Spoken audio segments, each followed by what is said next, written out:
we don't want to have everything we're going to say memorized. You've probably heard that before. That's true. You don't want to check out and think of your memorized answer and give that to the interviewer. It wouldn't feel natural for you or for them.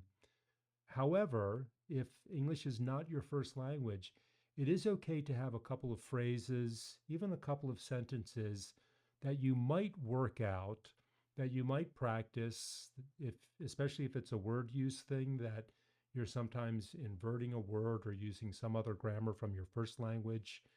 Um, if you catch yourself doing that, or if that's pointed out to you, you can work out and even memorize a couple of those sentences. It's great then if you also come up with an alternative to that sentence, another way of answering it, so you don't feel locked into having to say that answer. If you've memorized something, you can stretch a word out, well, yes, and you can add a couple of these words when you're practicing so that it's got a certain loose quality to it. Again, too many interruptions or stretching words out too much is not going to convey the certainty that you probably want to convey in an interview.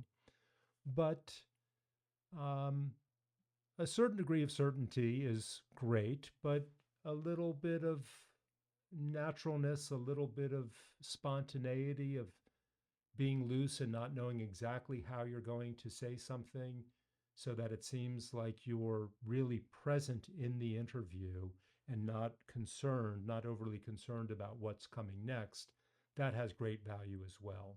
So again, it goes back to the thing of not being perfectionistic. Sometimes the things that we feel are not good enough are actually the things that are very natural, very human, that will connect the interviewer with you.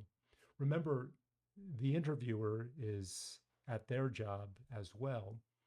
Um, they may have their own questions, their own uncertainties. So don't be overly concerned about where you are when it comes time for the interview itself.